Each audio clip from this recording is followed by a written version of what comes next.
So let each in-breath lengthen the spine, open space in the rib cage, open space in the lungs, open space in the chest. It's almost like you are meeting life as you are. And with the out-breath, softening into the experience of opening to life as you are.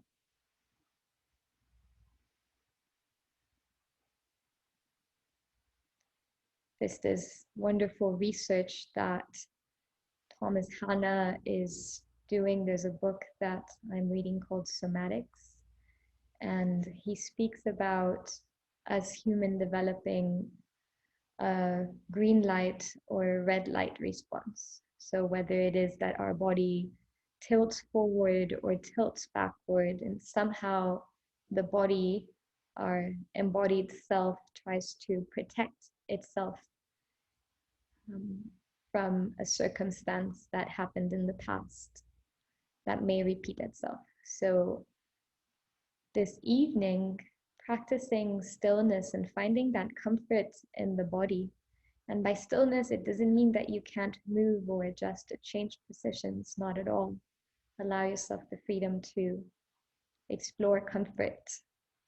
But really, it's the stillness of the body that invites for an internal embrace, to be with yourself, to be with all these layers, and that whom observes all these layers.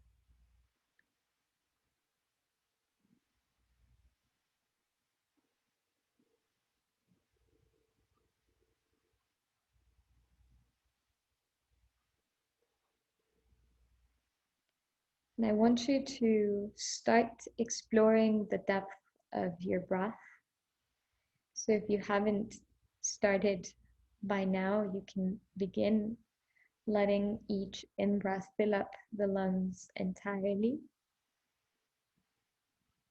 So letting breath move to those places it usually doesn't access.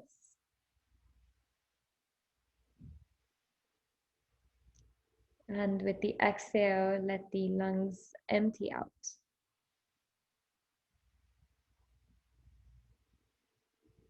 You can imagine breath as this liquid that is flowing into the lungs, this life energy that is nurturing the lungs all the way to those places that require life force, but they usually don't get it. Nurturing. And the exhale really allows for an emptying, for a softening, a renewal.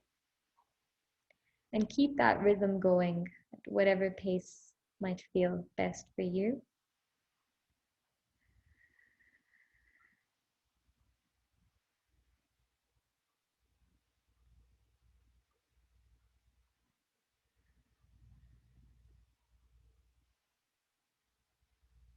If you're familiar with Ujjayi breathing, or that ocean sounding breath, where the breath sounds like the waves of the ocean, tide coming and going in its perfect, harmonious rhythm, never taking too much, never giving too much.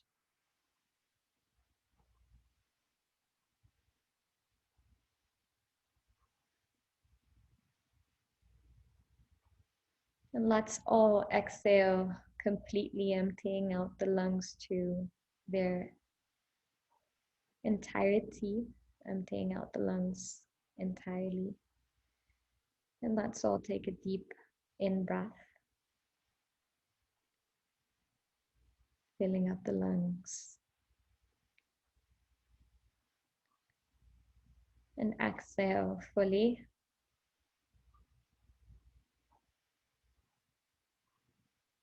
Take another deep breath. And bring your tailbone in as if you were holding your pee. And hold that breath in. And exhale, soften the muscles of the pelvic floor. Soften your belly, let the breath out.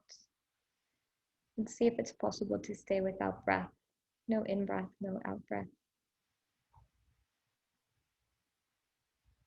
Deep in-breath. Lungs expand. Bring the tailbone in, pubic floor up. Maybe even belly in and up. Hold that breath in. And on the exhale, let it go. Really gently let it go. Focus on that exhale, make it as long as it gets. And without fear, just holding the breath out for a few moments until you're ready to receive the next in-breath.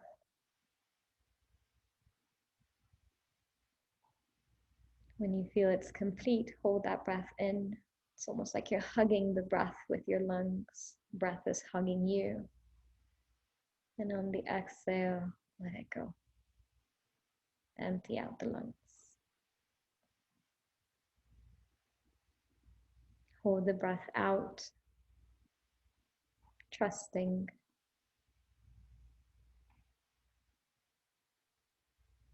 Next in-breath, filling up the lungs, sensing the fullness, the life force, holding that breath in, cherishing it.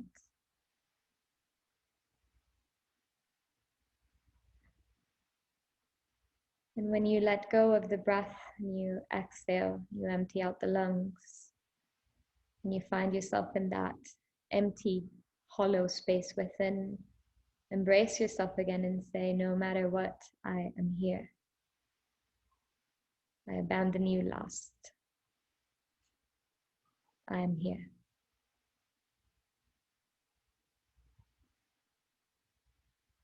Take another deep breath in, sensing the sweetness of the breath. Bring the pelvic floor up, tailbone in. Lengthen the spine, and if possible, really hold that breath in for a while. No fear of counting, just as if you were giving this really nice warm hug to your heart. Lungs are hugging you.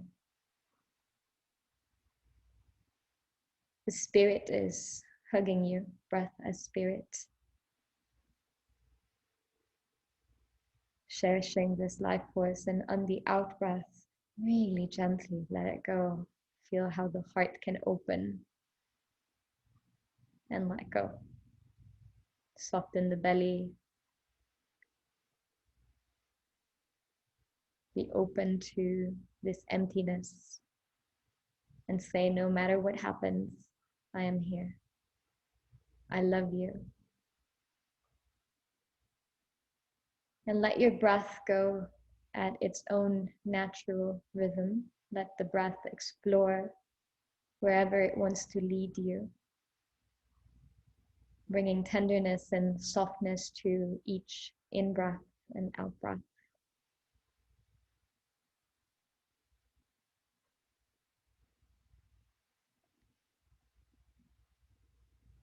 No matter what happens, I am here.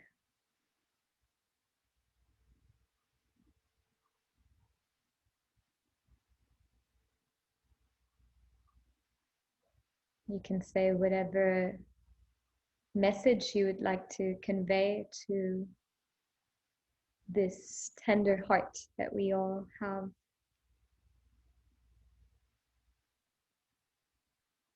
And if it feels natural to bring a soft smile, curving the outer edges of your lips into a soft smile, sending a message to our nervous system,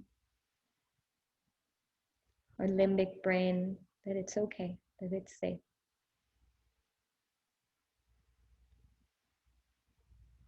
And bring both of your palms together. Begin rubbing your palms on each other as if you were lighting a fire with the palms of your hearts. Vigorously rubbing palm on palm. And really imagine that you were to light a fire. So how hot should this get? It really needs to generate heat. Vigorously rubbing palm on palm.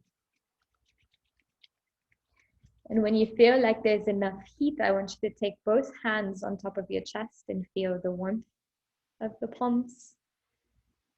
It may be quite warm, it may be just a little bit, it may not be anything, but feel that contact of skin on skin, even if you're wearing layers of clothing. Just feel that contact, that pressure, that touch. And notice if there's a melting, a receptivity into this connection to self.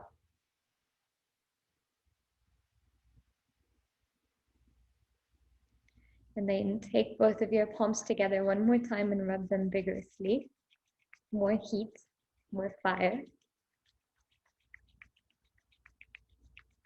And let the right palm come to the right eyelid, left palm to the left eyelid. And it's almost like your palms are creating a cup shape. And you can open your eyes and see into darkness. There may be a little bit of light coming in, but really try to cover up your eyes like cups with your hands so that you can look into darkness.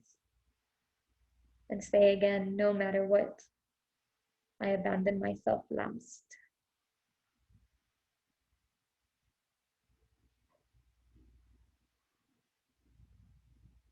And more than saying words, how would that feel like, holding yourself?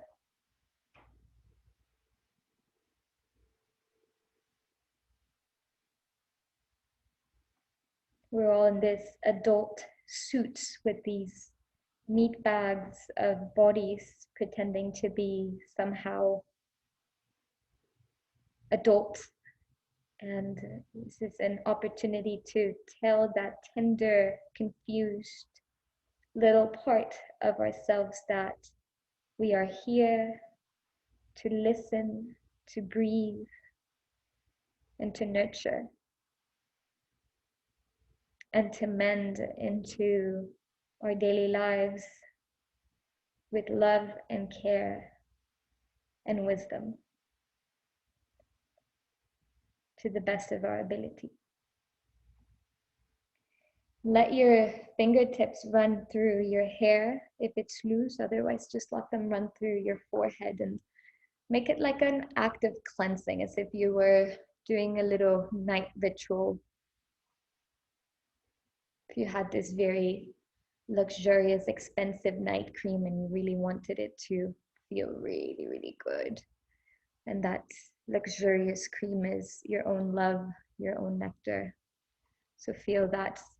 It's amazing, our fingertips are as sensitive as other parts of our bodies, like lips, nipples, of course, our genitals, but our fingertips are very, very sensitive. And in Chinese medicine, all that is linked to heart, our arms, our fingertips are part of the heart center. So really enjoy that fingertip connection on face.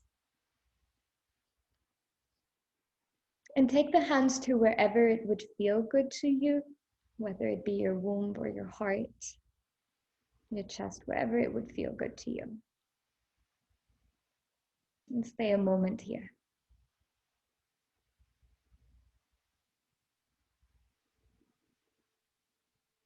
Belly soft, internal gaze is soft. Chest is open. And allow yourself the gift of presence, of taking this second part of the workshop to mend some internal confusion of past wounds or internal confusion, bringing clarity through care, connection.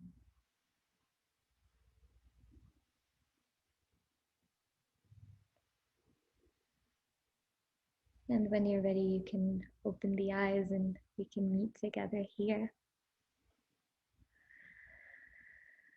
Namaste. Welcome again. Welcome to Kat, who joined a little bit later. Having you join the Zoom meeting reminded me to record, so thank you, Catherine. Um, I had this wonderful 30-minute conversation with Brian Jones this afternoon. If you don't know Brian Jones, he's a wonderful teacher in Tennessee, yoga teacher in Tennessee.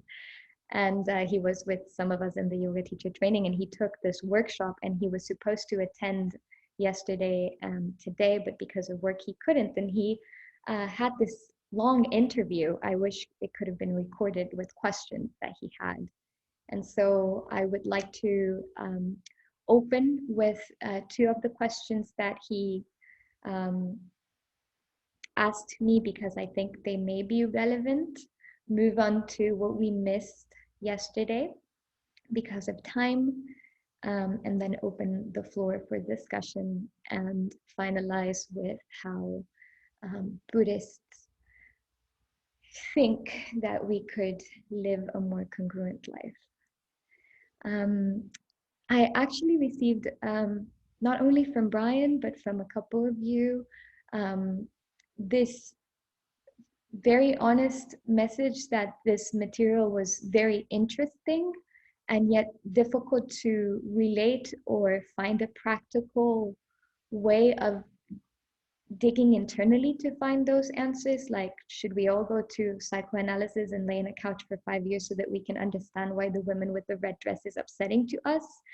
And so I dug from my Sat Yoga files this module called the universal traumas. So if we have a little bit of time and want to go over examples, we have that resource as well. Because more than this being some sort of let's enter master's discourse and discuss psychological threads and tendencies, it's really this like, oh, my husband put sugar on my coffee and I've told him I don't like it, and because he didn't remember, he doesn't love me. Like that kind of like daily life situation. Does that make sense? Or and that was actually one of Brian's questions. He spoke about, does this show up in intensity or in frequency? And he expanded to say, you know, like, if we have a fear of abandonment, which we all do to a certain degree, does that mean that when I feel like I'm going to be abandoned in a relationship, I completely shut down and it's so intense that I can't function properly? Or is it something that frequently builds up? Like, before the meeting, I am already thinking that they won't like me or that they will start this project without me, and the sense of being rejected. And it's not like, oh, I can't function properly, but more an irrational concern, let's say. Irrational because it may not happen, but to the inner wound, it feels like it may. And so I would answer right away that, of course, it depends on the spectrum of trauma. Dr. Vessel van der Kolk speaks of trauma as an experience that is wildly overwhelming, and that it takes away our capacity to deal with it. And that can be on a spectrum, right? But the frequency, I think, in the context of this workshop, because this workshop is not a therapy group, it's more like, let's discover our internal world and build peace within us.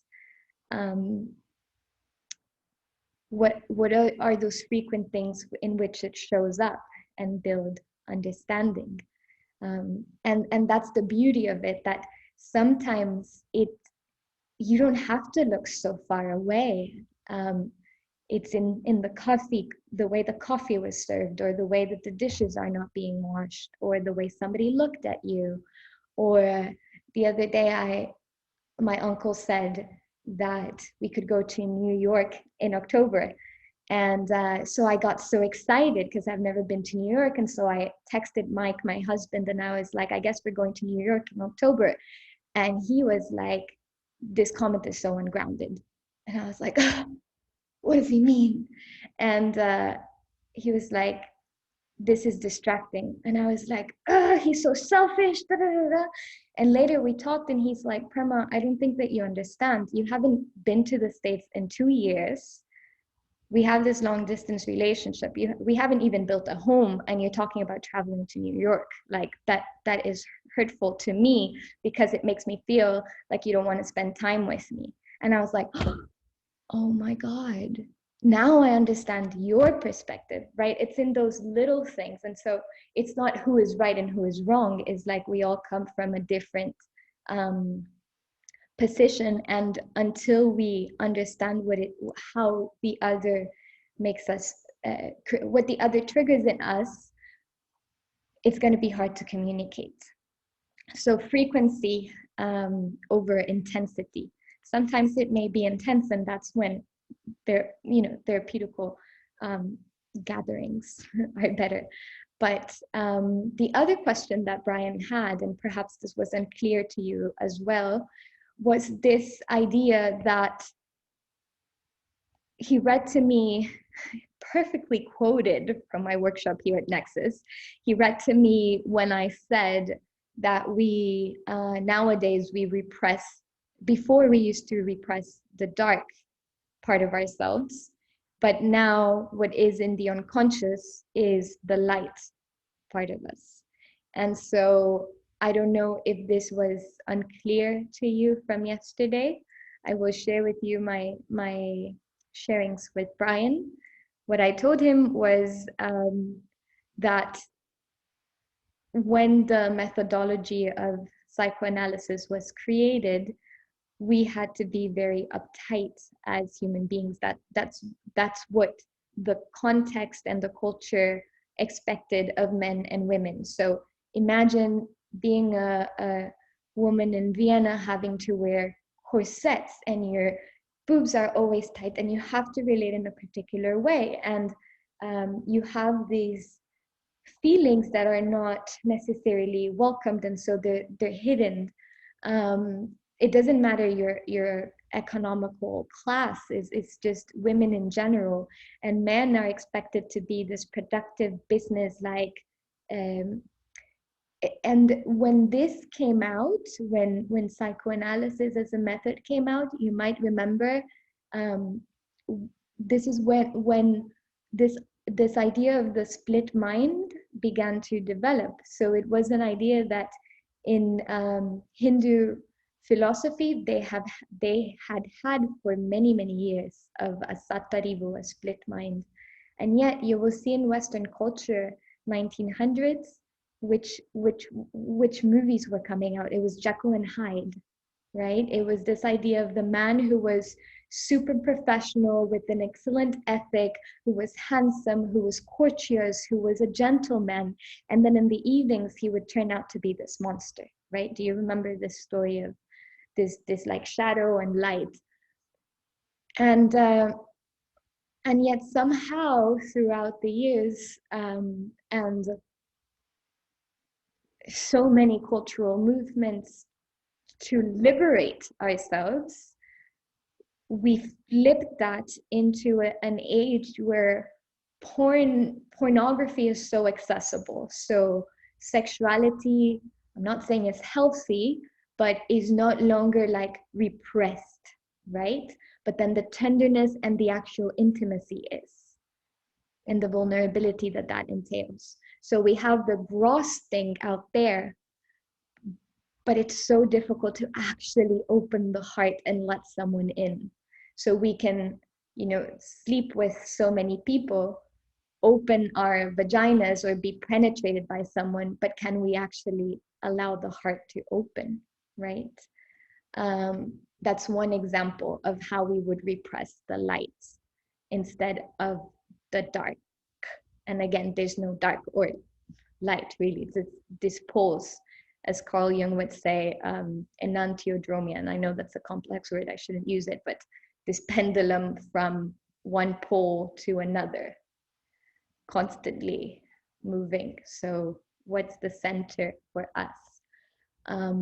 Another way that we would do it in daily life is Brian, he's from the south of the United States, and I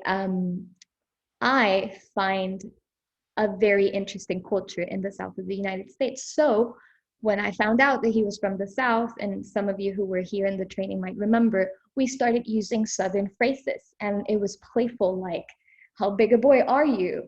Things like this. And I told Brian that one of the ways that we would defend ourselves, and I know that I did, because I'm not like above this at all, you know, I denied myself the possibility of intimately connecting with Brian by saying, how big a boy are you, too many times. So it's not that being playful is wrong, is that there were times that I used it and there could have been a space for vulnerability. It's not like I'm attacking myself or anything, just to say these moments in real time that we act or do something that's culturally accepted, but we're actually blocking ourselves from something really tender happening. Does that make sense? I see Killen is saying yes. And another example that I would give, and if you are familiar with the work of Marianne Williamson, she was going to be the president of the United States, but it didn't happen. She's a spiritual teacher. And she has this quote that I've always been curious about, and I try to grapple with it, and is that we are more afraid of our greatness. I'm paraphrasing. We are more afraid of our greatness and our light and our potential than we are actually afraid of our shadows. And so many times I know that I've shied away from connecting vulnerably with women or sisters and birthing something amazing because of the fear of how great it is, not because of the fear that there would be some sort of crack. Not the substance, psychological crack. So I have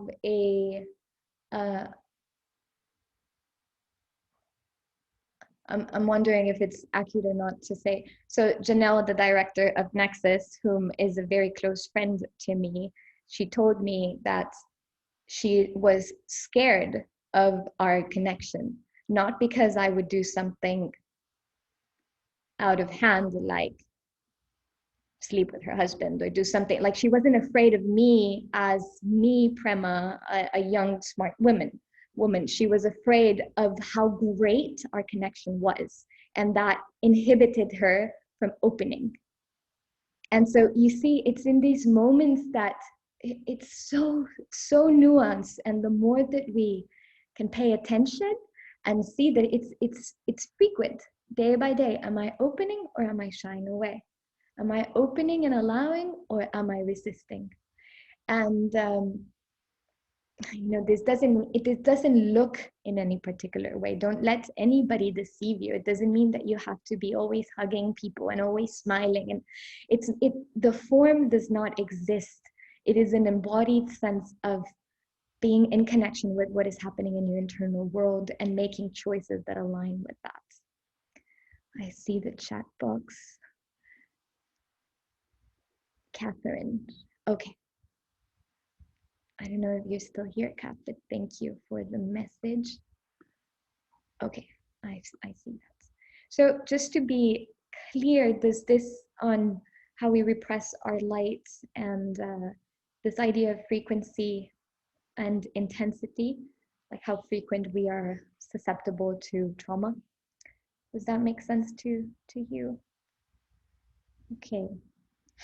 I like the hands, thank you. On these two notes, is this a comment that would like to be said, or a question that you may have, or something that was unclear?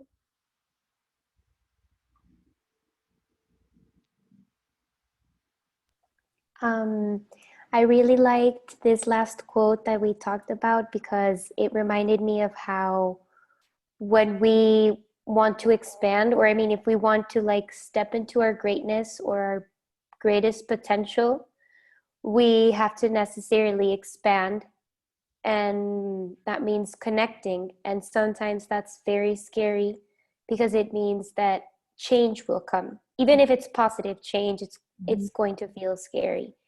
And so it was very beautiful. You know, I was writing it down in my journal how in order to like step into our greatest potential, it was necessary to like be very aware of always trying to open up and kind of like looking for a way to connect, even if you need some space, you know, before doing so, because that's the only way that we can actually expand and like fill our potential. Mm-hmm. That's beautiful. But it really is, because change is, and I know this is kind of cliche, but it's like the only certainty that we actually have. Like things are constantly changing. And there's a moment, I was watching this interview. If you're a mom, there's this wonderful interview No Pasa Nada did with a Montessori teacher, and she talks about the need of the child to have consistency and order when they are growing up. But inevitably change will happen, and how do you deal with that, right? And so as we grow into adulthood, change is more like accessible, and we ourselves are changing. And that is so interesting, because there's this consistency that I would like to be reliable. You know, I would like to be reliable to people and to say, hey, you know what, I can commit to this because I have the knowledge, the experience, the expertise, and also the desire to be involved in something like this, whether it be a project or a dance training or a dealing with a client, or whatever your professional expertise is, or it can be a relationship, right? So we would like to be consistent and reliable beings, and that's beautiful, because that's what creates structure and community. And yet at the same time, how do we allow for those changes so that we can, as you said, expand? And that inquiry is what I would say yoga is about. Thank you, Ale. Anything else? Okay. I will move, if you allow me just a moment, to where the charger is, because my computer's battery is getting a little bit low.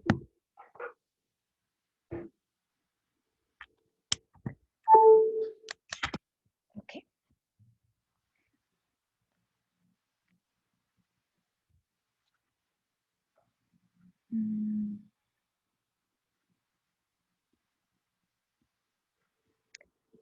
There is in the site yoga presentation I told you about,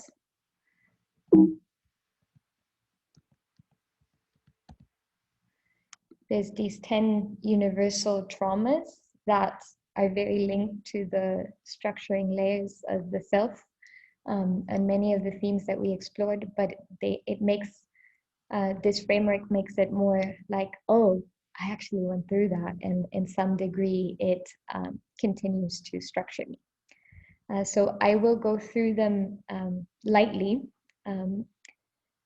The first one is Incarnation, which we spoke about, of the soul coming into a human's body and not its own body. It's not like a child just appears brought by an angel. It births through a mother. And in the time of being in the womb of the mother, we become we are inevitably what the mother thinks that we will be, right? Um, and all of these ideas are ingrained in the way that we incarnate. And of course, as we spoke the last session, it's not blaming a mother. I know that if I would get pregnant right now, I would do my best, and yet I would have fears, you know, like, oh, how am I going to pay for diapers? You know, like this kind of things that are natural for us to feel. And so also in Incarnation, we experience, and I think this will clarify from my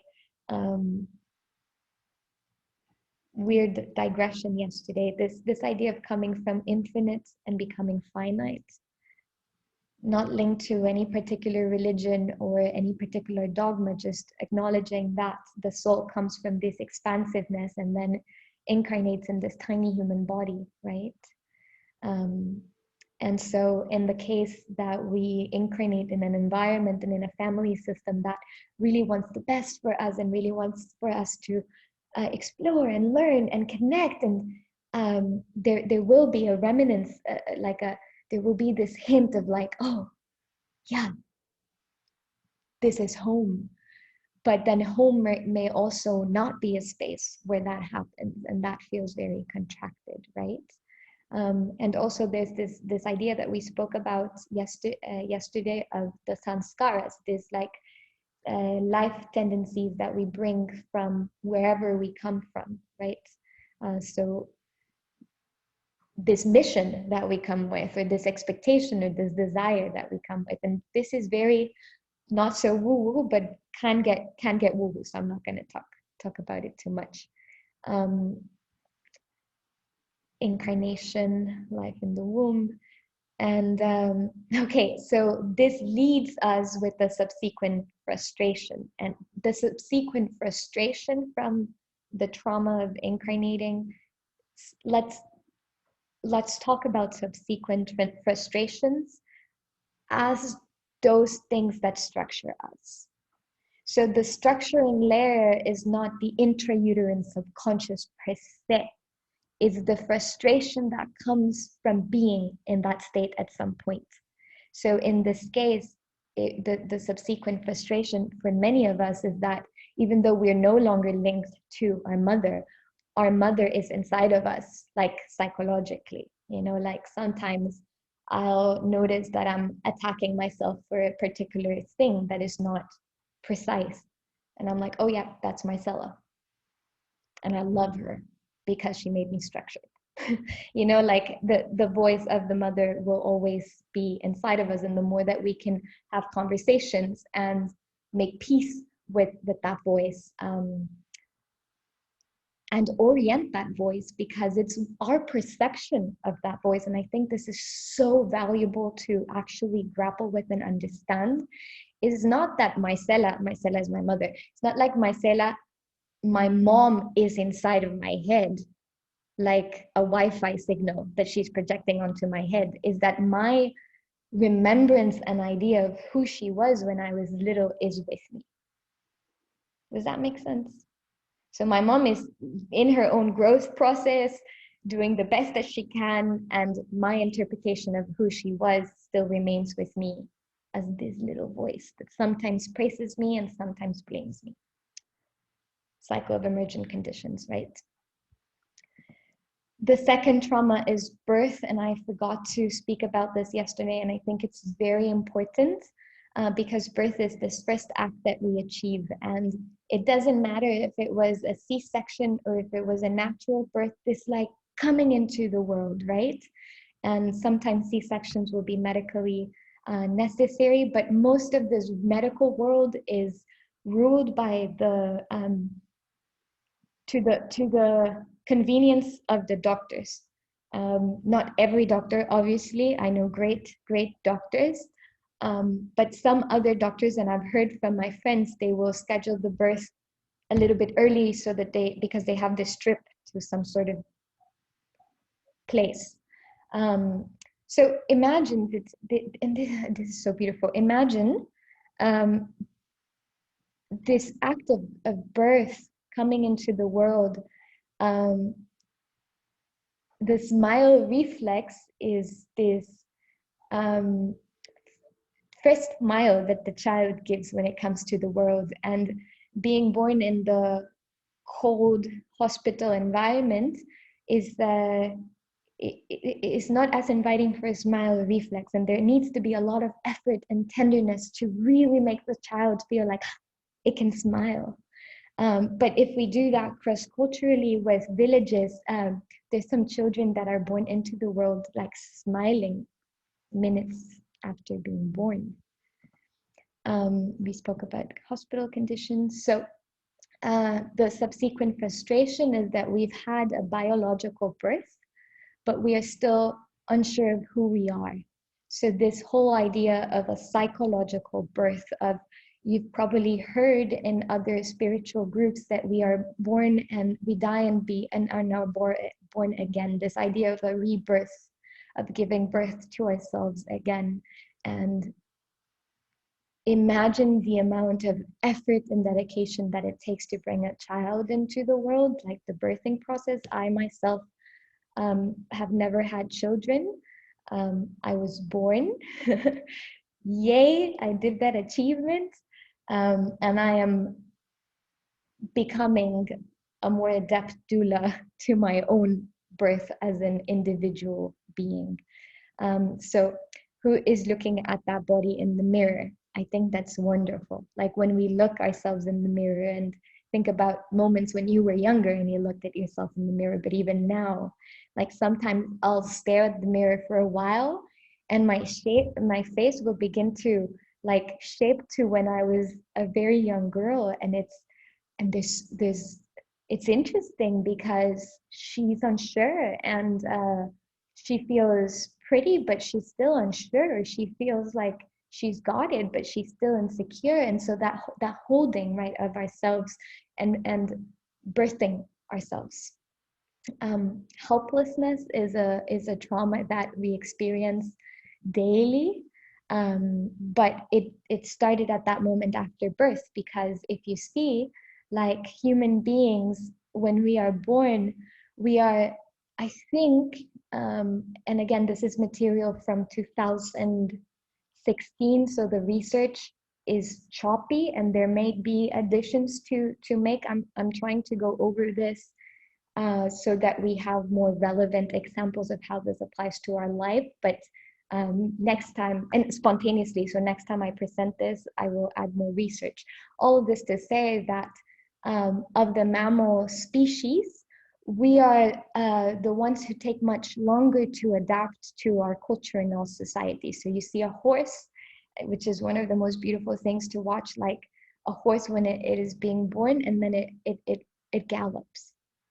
Or an animal that, like a monkey, it will be it will come into this world, it will receive nourishment, and then it will start talking and communicating. And we need a lot of training in order to even begin to understand what the other is saying, and to express what we need. So we are helpless, and I think that that's beautiful because it is part of our interconnectedness. When it gets traumatizing is when we forget that there's that interconnectedness. So, you know, a baby is totally helpless. Like it can't turn over, it can't change its own diaper, it can't really say like, mommy, I'm hungry, mommy, I feel lonely. It just feels, right? It can't speak. And so a mother's intuition, and again, you can replace the mother name there for caretaker, is to really attune. I think that this is like magic when a mother can actually like attune to what the baby needs and give it. I think that's so beautiful. And yet, because we don't have that connection to ourselves, it's hard to give that to another being. Does that make sense? So we may interpret, oh, the baby is hungry, but actually it has a pin poking on its diaper, but I can't know that. And so the more that we can attune to our own hearts, the more we can actually attune to someone else. It's the same with a friendship or a relationship. Like if my cup is filled, I can help you fill up yours. And I was watching in nutrition school a talk today about how health comes first for oneself, and then we can give health to others. So he used this metaphor of, the teacher Joshua Rosenthal used this metaphor of, we are on a plane and the plane is crashing, and so the masks fall out. Do you put the mask to your child first, or do you put it to yourself first? And this like logic that even though we want to help the other, it will be more efficient when we ourselves have helped ourselves so that we can be more functional in helping another being. So this idea of attuning to our own intuition so that we can attune to the baby's intuition. So this fear of being helpless is always there in the back of our minds. And later we develop this need to always be in control because we were helpless at some point. And so we want to have control so that we're never again helpless. But obviously that can happen. So the subsequent frustration of being helpless is that we think that when we become adults, we will have the power to have control over our lives, but we realize that we continue to be helpless in many situations and we just can't control things. And the helplessness changes throughout time. And I think that this moment in particular where we are in the world is a moment where we all feel very helpless. And there's a lot of frustration in that, and remember how intuition and tenderness can make an impact in our immediate circles of care. The next trauma is language. Dr. Bessel van der Kolk goes a lot in depth into language. If this is something that interests you, I've been talking about this book, The Body Keeps the Score, which has a lot of neuroscience behind it. He was a psychoanalyst who realized that language wasn't enough.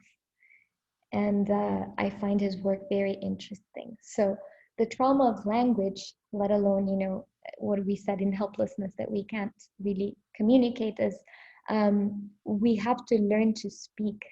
And we begin to very quickly notice that words not always are true, and that we can say what we think we mean, but maybe our parents are not able to understand us. So, a child that is learning to speak, it's so like interesting to watch because they're really trying to get it out. And if you remember your own self trying to talk and maybe not making sense and the frustration that created, but also the curiosity for learning. And what we begin to see is that language is a weapon, and that we never really know if somebody is telling the truth, in particular when our parents lie to us. And words sometimes, instead of becoming bridges to the heart, become barriers to keep the other away. So this is an example where it would fit in very properly what I said about Brian and myself talking playfully, me saying like, how big a boy are you? And playing Southern, but really, and not that playfulness, I think is a great human trait, and we all should feel free to play and joke and be silly. What I'm saying is that in the context of the situation, we were together for 30 days and never once did I not use that expression. And so language became a barrier rather than a bridge.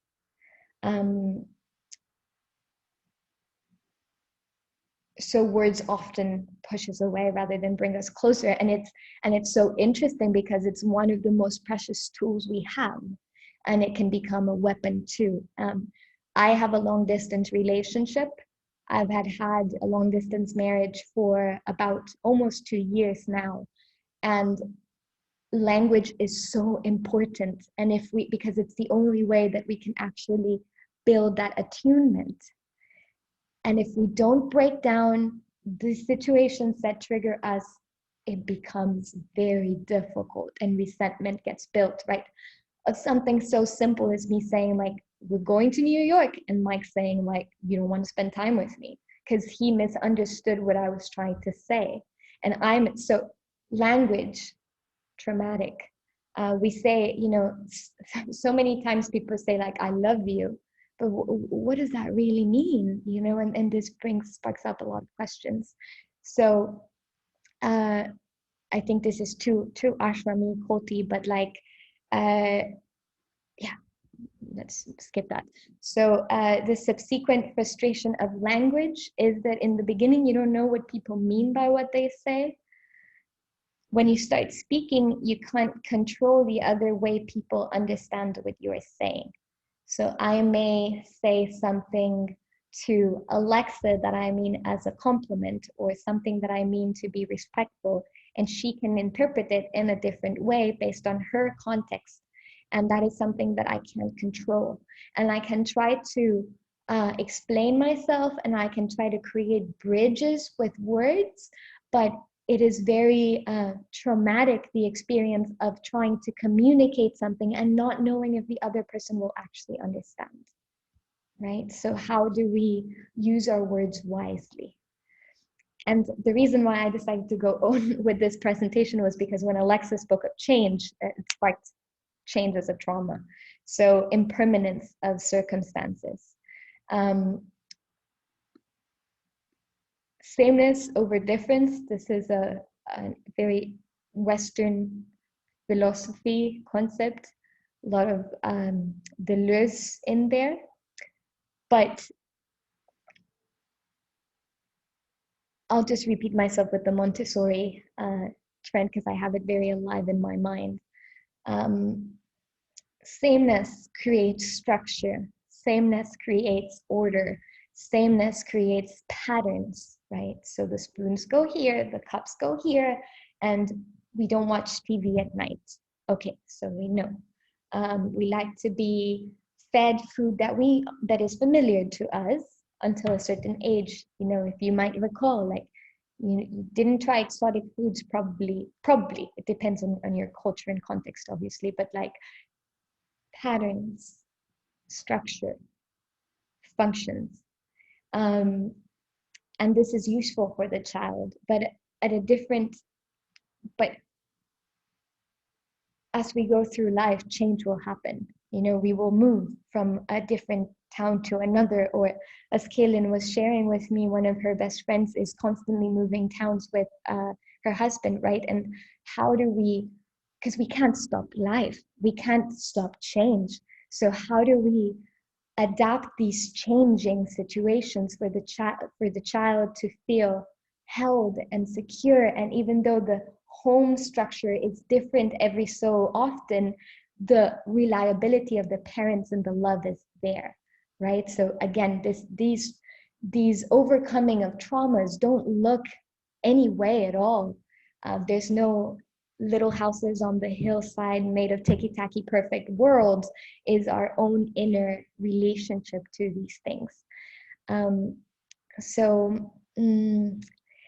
There's this concept of object constancy, of how useful it is to have that reliability. And when change happens, it can be destabilizing if not dealt with tenderness and with attention and with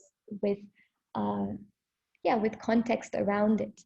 And the way that this would manifest in our daily lives is that we ourselves are constantly changing, and we can't really stop that. And when we try to stop that from happening, there's a crack, right? Because the soul will always look for that expansion, for that growth, for that expression, for that creativity, for that wonder, for how can I open my wings, right? And if we try to keep it small, something will inevitably want to like come out. Lovelessness. This is where the example of the tea or the coffee with sugar comes along. And I remember that I posted this picture, or I selected this picture when I was teaching this module at Site Yoga several years ago, because it represented lovelessness for me. It represented separation. I don't have this presentation as an editable file, so we're looking at the presentation as is from 2000 whatever. That picture doesn't represent lovelessness for me anymore, because within those structures there could be a lot of connection. So ignore the picture. Lovelessness basically as this sense of separation. And again, what that picture represented for me was that people are living in these separate apartments, and maybe they don't even know their neighbors, and there's like these high rises and people don't know each other, and so there's this like inability to feel love and connection. But that is not certainly it is not a blanket statement, because we can actually build a lot of connection and love in cities. I was just a girl in a cult in a farm. So again, this picture doesn't represent that to me. And I love my cult, just to say that. So we are born into this world as beings of love, right? We come from this sense of expansion, and love is expansion. Love is ultimate care. And very quickly we find out that love is maybe not available. Not everybody can give love. And so there's this assumption of, will this person love me? And what can I do for this person to love me? In some extreme cases, our mothers don't love us, right? Like we are a burden, or we are, there's so many plays that talk about how children cripple the mother's beauty. Like, I'm talking about dramatic plays. So we feel like we've made our mom not beautiful, or this is real, it's happening. And so this sense of like, oh, did I fail for being born? We have that with our siblings as well. When we are younger, some of us have the fortune of not, but even in like small cases, like my brother Diego, and we grew up in like a relatively like functional family with a lot of care and love. But Diego would like get really angry because I didn't want to play with him, and so he would take my jewelry and like soak it in water because he was resentful. And he did that like he was a very young boy, right? But there was a sense of like, you don't love me, right? There's rivalry, there's competition, there's wanting to be loved by the other. And there is this saying in the Course of Miracles that I will never forget. I pray to God I never forget. And it is, there are two forms in this world. In this world, there are two things. One is either an act of love, and the other is a call for love. But both are looking for love. One willfully wants it, and the other one doesn't know that that's what it means. But you know, when people have accidents, when people are violent, when it is a call for love. But lovelessness creates this sense within us that we live in an unsafe world, right?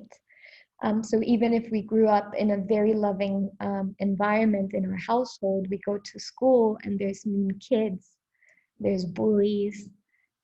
Some teachers really don't care, other teachers do. But all of this begins to create this sense of paranoia. And I don't mean to speak of paranoia as like an illness. I want to talk about paranoia as this like sense of, oh, I wonder if they actually like me, right? Like, I'm not talking about paranoia, schizophrenia. I'm talking about paranoia as like, am I good enough? Am I good enough for the other? Am I good enough for myself? And this has been created rightly so, right? Like, I remember my mom used to tell me that when she grew up in a rural area in San Jose, and that she would go off and play with neighbors for hours, and then she would come back and everything was perfectly safe. But when I was growing up, I wasn't allowed to cross the street to my neighbor's house. So there is good reason in that, but then who can we trust?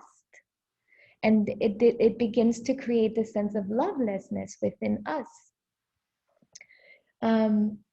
There's this wonderful book, I can't remember the author, we read this book at the ashram, It Takes a Village to Raise a Child, so how important this sense of community is. And it's so interesting because we have all of these technologies linking us together, more apps available, more forms of connecting, and yet can we truly listen?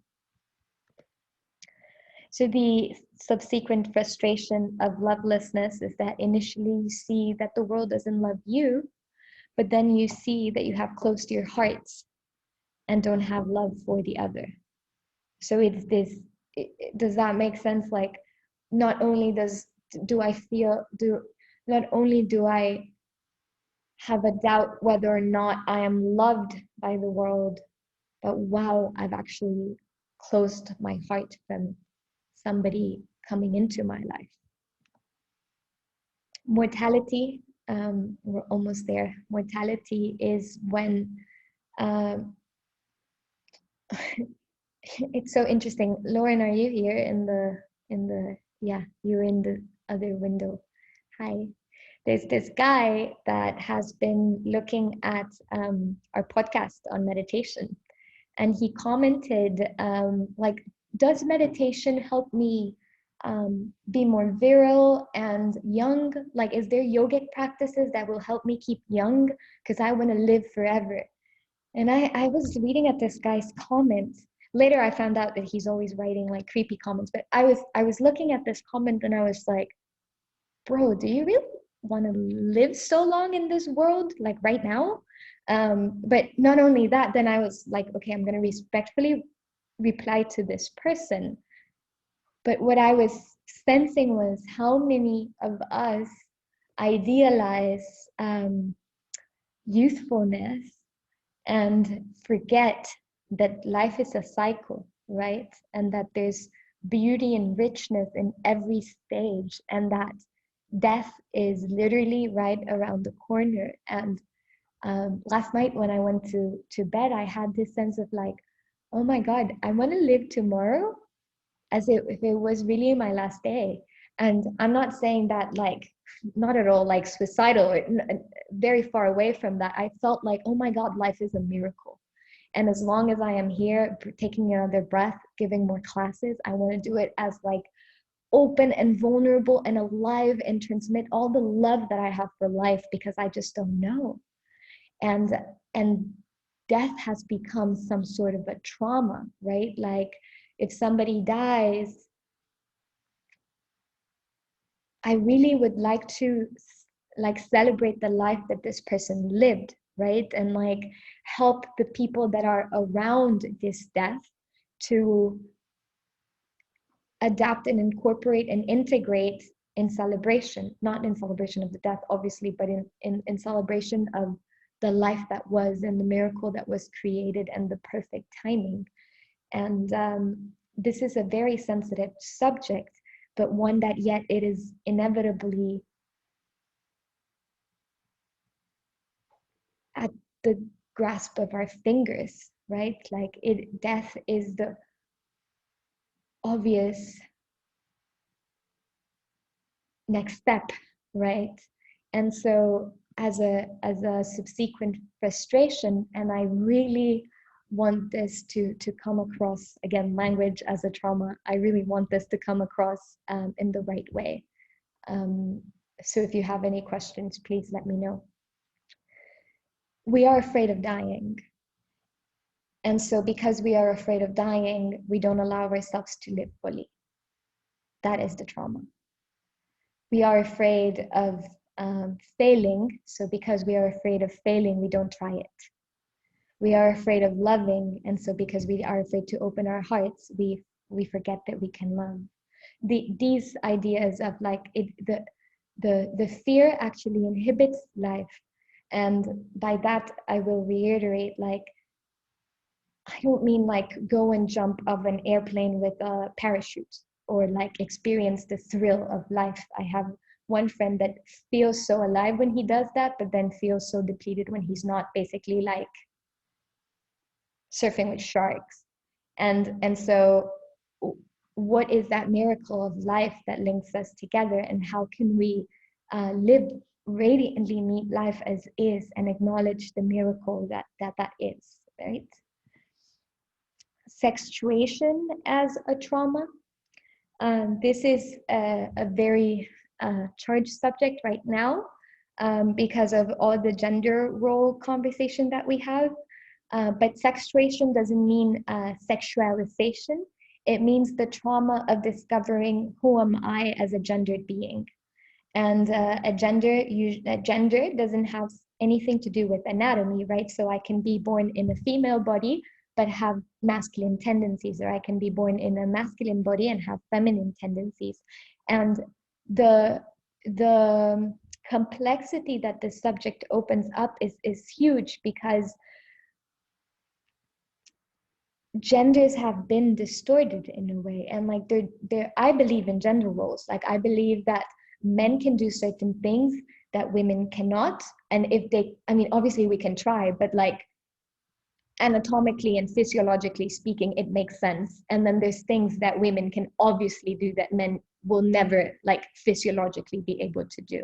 I think that gender roles, not stigmatized, but actually acknowledging femininity and masculinity within both are, I praise that, because that's why we are polarized, like that's why we are opposites. This opens up a whole discussion. But imagine figuring out what it meant for you to be in a female body.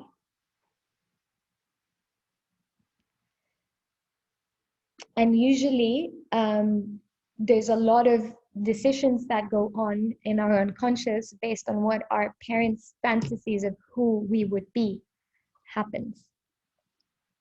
So the influence of our parents' fantasies when we are in the womb or in early infancy, usually sexuation has nothing to do with genetics. It's what do I want to identify with? I saw before coming in, like an hour before, this post of Nat Geo of a boy who's 7, and they're saying that he identifies as a transgender, and he's 7. And I think that at 7, there's another discussion in identities that should be going on. So this is what I'm talking about. Like I thought I was a lesbian when I was 12. I wasn't, but like I was confused. I thought girls were pretty, but girls are pretty. It didn't mean anything, right? And so like this identity of like who we are as sexuated beings should be explored with so much like attention and tenderness, because the answers that we discover can lead us to center, basically. So again, to clarify, like I found girls to be beautiful, and I thought by culture, and this is where the collective conscious, like, oh, maybe I like women, maybe I don't like boys. But no, boys were kind of immature and weird. Women are pretty and beautiful by nature, and that's all that was happening, right? Like that was it. And so by the collective subconscious, we're so like, oh, what does that mean? Or maybe this means that, and maybe I'm this. But no, like, and maybe you do, and that's fine. But like, what's the clarity of your identity is the sexuation trauma. So the gender roles have been deregulated. Subsequent frustration of sexuation is that you question if you want to deal with sexuality at all, and wonder if desire itself is desirable. This is very ashram-like subsequent frustration, because they wanted us all to be celibate. So you figure out what the subsequent frustration for you of figuring out what it was to be in a female or a male body, and what confusions that brought up for you, because this is not about becoming celibate. And talking about authorities that tell us whether we should be celibate or not. Illegitimacy of authority is another trauma, because we are brought up in a system that has authority over many things. And it is traumatic when that authority is not legitimate. So a legitimate authority is an authority that is grounded and founded and really embodying the power that they are talking about. My email just popped up. One moment, please. Can you see my email? Okay, that's so interesting. One moment.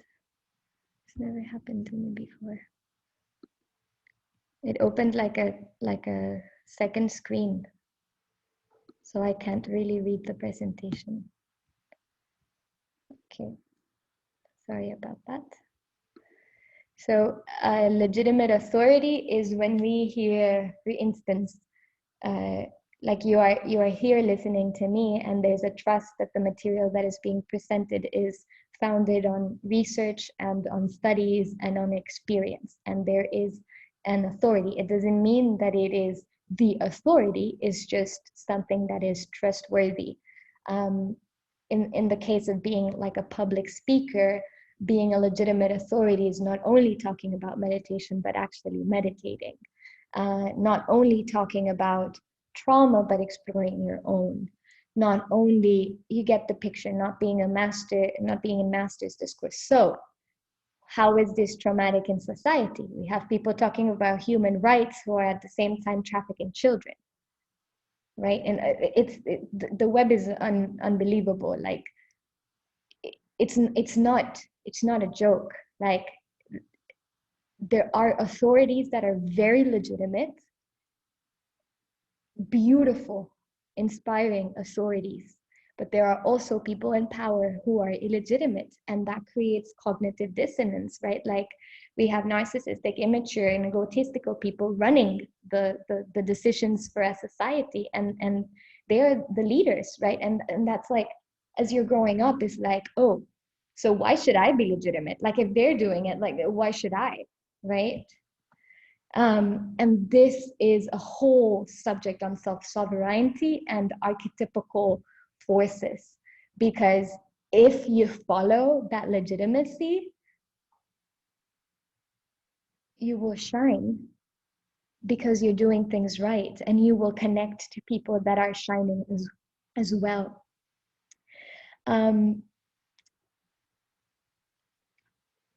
I think that's the glue that will bring us closer to each other. That decision to I am sovereign in my choices, and the choices that bring connection and goodness.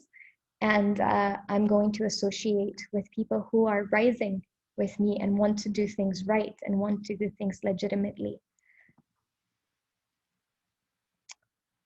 The frustration and the way that this and this would fit into the collective layer of the self, right? How would this be frustrating for us is that as we begin to notice that the system is illegitimate, we also realize that we ourselves are illegitimate in some ways. And then who are we to say things? Like constantly check in with myself. Oh, like I listen to every single talk I give, and I jot down where did I say something that wasn't like grounded, or where did I think that I knew but I actually didn't. And I give myself a difficult time, because if I don't, who will, right? Like there needs to be that constantly like checking, not like you did horrible, Prema, but like, wow, Prema, that's so interesting. Did you feel that did you feel that there was an inferiority complex coming up? That kind of conversation. It's okay, sweetie, we can do it. That's next time. A really good point to make. I forgot it.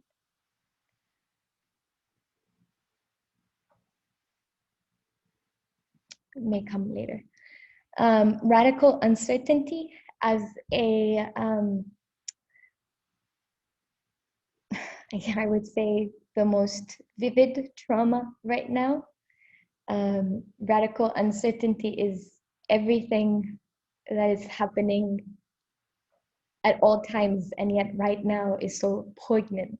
Like we wake up in the morning and like check on the newspaper like what happened, because there's so many things happening with so much, like so quickly. Like, did another war start?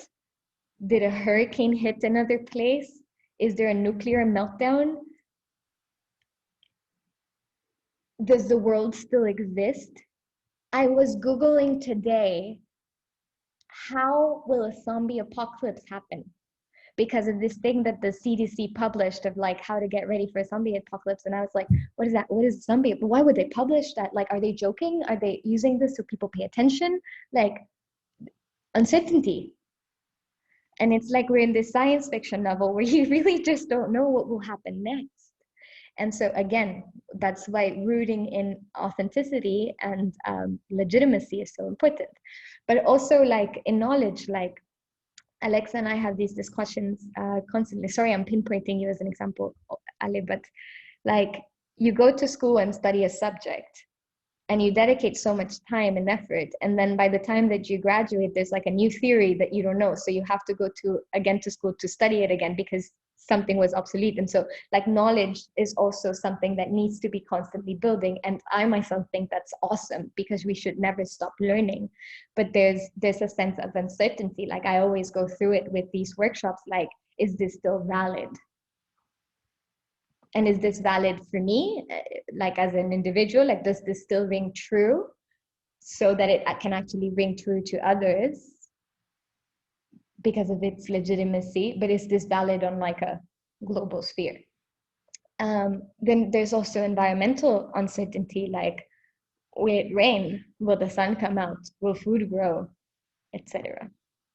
So the subsequent frustration of this trauma is that there's an uncertainty of who we are internally, because the world was so unstable and didn't reflect back to us that constancy. Who are we? Who are you going to be tomorrow? Your own self is uncertain, and how do we embrace that so that he can emerge radiantly? Okay, so the way out, according to Shnimurti, is to transcend the ego, but we're not at the ashram, so we won't look at that.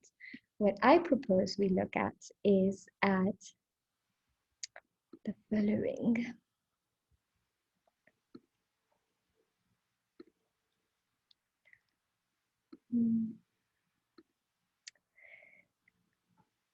This is about where we left off yesterday. Can you do this if you're in agreement that I just wrap it up and then we have a time to talk? And like this if you want to talk now. Continue, you want to talk now? You want to take a short break? Short break? See? Okay, let's come back in 5 minutes. Yeah, perfect. See you soon. Thank you. Now I don't know how to... Uncertainty with the computer.